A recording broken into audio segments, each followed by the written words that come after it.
नमस्कार दोस्तों, मैं अंकुर उपाध्याय स्वागत करता हूं आप सभी का आपके अपने YouTube channel share market analysis में।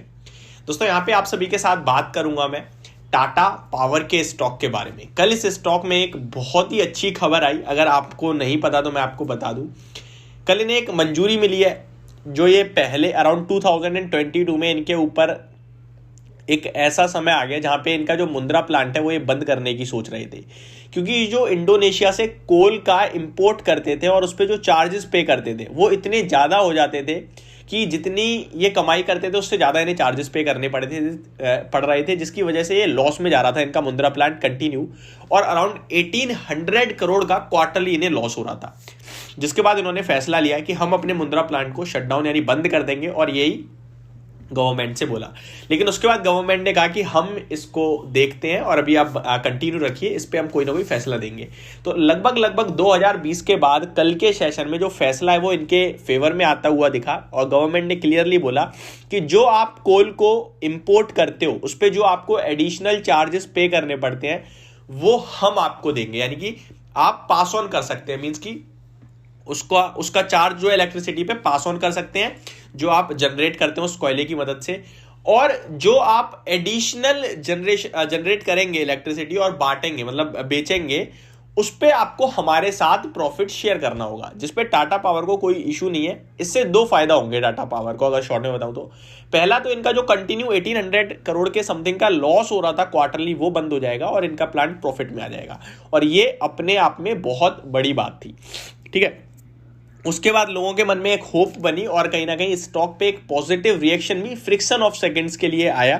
फ्रिक्शन ऑफ सेकंड्स तो नहीं कहेंगे बट कुछ देरी के लिए आया और स्टॉक दोबारा से नीचे ही आने लगा। लेकिन अभी स्टॉक आज मार्केट की करेक्शन में आपको डिप्स पे मिल रहा है। यहाँ पे काफ़ी सारे लोगों का सवाल है कि क्या करना चाहिए। तो अकॉर्डिंग टू मेरे हिसाब से अकॉर्डिंग टू मी कहीं ना कहीं ये स्टॉक आपको इन लेवल्स पे बेचना नहीं चाहिए। इसके पीछे के 2-3 रीजन है। पहले तो आपने लगभग 10-12 क्वार्टर ऐसे देखे जहां पे कंपनी कंटिन्यू मुद्रा प्लांट पे 1800 करोड़ का लॉस पोस्ट कर रही थी, उसके बावजूद स्टॉक गिरा नहीं। ठीक है, सेकंड थिंग, अब वो लॉस खत्म हो जाएगा, कंपनी की बुक्स में प्रॉफिट थोड़ा ज्यादा बढ़ेगा। अगर आपको डेली बेस पे कुछ लॉस हो रहा है वो लॉस होना ही बंद हो जाए तो आपके लिए तो पैसा बचना हो गया ना, प्रॉफिट हो जाएगा एक तरीके से। तो मेरे हिसाब से ये चीज स्टॉक की गिरावट को कैप करती है, यानी कि खत्म कर देगी कि इससे ज्यादा क्या ही गिरेगा स्टॉक। इस कंपनी के वैल्यूएशन देखोगे तो आपको कोई दिक्कत नहीं दिखेगी। कंपनी का फ्यूचर प्लान बहुत अच्छा है। लगभग कंपनी 75,000 करोड़ का केपेक्स करने की तैयारी में है FY25 तक, और रिन्यूएबल्स पे कंपनी का काफी अच्छा फोकस है। और पावर स्टॉक्स की बात करें तो आपको लाइमलाइट में आते हुए दिख ही रहे हैं। एक चीज और बताना चाहूंगा, 2022 की पूरी साल इस कंपनी इस स्टॉक के लिए कंसोलिडेशन भरी रही है। अब एक साल के बड़े कंसोलिडेशन के बाद कहीं ना कहीं ये स्टॉक इन लेवल्स पे बहुत अट्रैक्टिव लगने लगता है। मार्केट की करेक्शन में आज भी स्टॉक में कोई ज्यादा बड़ी करेक्शन नहीं है, केवल 50 पैसे गिरकर बंद हुआ है। डेफिनेटली मुझे लगता है जिसके पास है उसे बने रहना चाहिए, और स्टॉक में एक शार्प गिरावट के बाद अगर छोटे टाइम फ्रेम में देखें आप तो हायर हाइज का फॉर्मेशन भी दिखेगा आपको। इस स्टॉक की बात करें तो आपको मुझे लगता है रिसेंट के लोज जो है 196 और 197 के रुपीस के स्टॉप लॉस के साथ स्टॉक को होल्ड करना चाहिए। ऊपर में पहला और छोटा टारगेट 216, 220, 235 के होने चाहिए आपके। अगर आप यहां से, काफी लोग कहते हैं कि मैं 2030, 2025 तक रोकना चाहता हूं तो क्या अच्छा रहेगा। डेफिनेटली ये स्टॉक इतनी दम रखता है कि आपके पैसे को डबल कर सकता है। मैं आपको बताना चाहूंगा 2021 से 22 के बीच में स्टॉक में लगभग 200% के रिटर्न्स बने थे, यानी कि 3 गुना आपका पैसा कर दिया था। 80 रुपए वाला शेयर 240 का हो गया था, और उसके बाद से ही कंसोलिडेशन कंटिन्यू चालू है, यानी कि उसके बाद से तेजी नहीं आई है।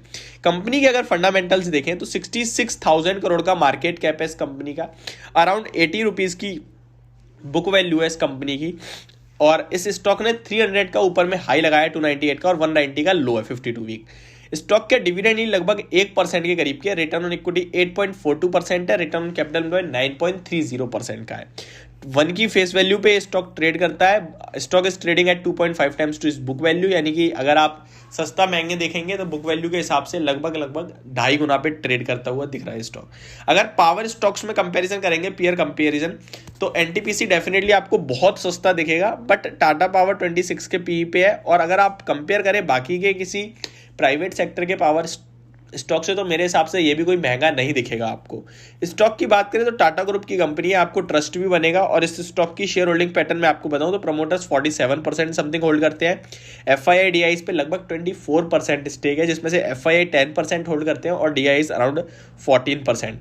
पब्लिक की बात करें तो 28% पब्लिक होल्ड करती है। तो जो शेयर होल्डिंग पैटर्न है वो भी इंटरेस्टिंग और अच्छा है, कोई दिक्कत वाली बात नहीं दिखती है। तो लॉन्ग टर्म के हिसाब से होल्ड एंड बाय की सिचुएशन है इस स्टॉक में। शॉर्ट टर्म के हिसाब से आप एक रिस्क ले सकते हैं, अगर आप लेना चाहें तो 197 का स्टॉप लॉस होगा, क्योंकि आपको जब अपनी रिस्क पता है तो आपको डरने की जरूरत ही नहीं है। स्टॉक नीचे जाए ऊपर जाए, मार्केट नीचे जाए ऊपर जाए, आपको पता है अगर नीचे में आया मैं काट दूंगा। मैंने अपना रिस्क मैनेजमेंट कर रखा है, मुझे पता है कि मैं इतने शेयर ले रहा हूँ, इनकेस यहाँ आता है तो मैं काट दूंगा, मेरा इतना लॉस हो जाएगा। अदरवाइज मेरे पास ऊपर के टारगेट्स खड़े हैं, तो इस स्ट्रेटेजी से आप पोजीशन बना भी सकते हैं। तो ये मेरी वीडियो टाटा पावर के स्टॉक को लेकर, होप आपको आपका जवाब मिल गया होगा। Thank you so much for watching this video, have a great day guys.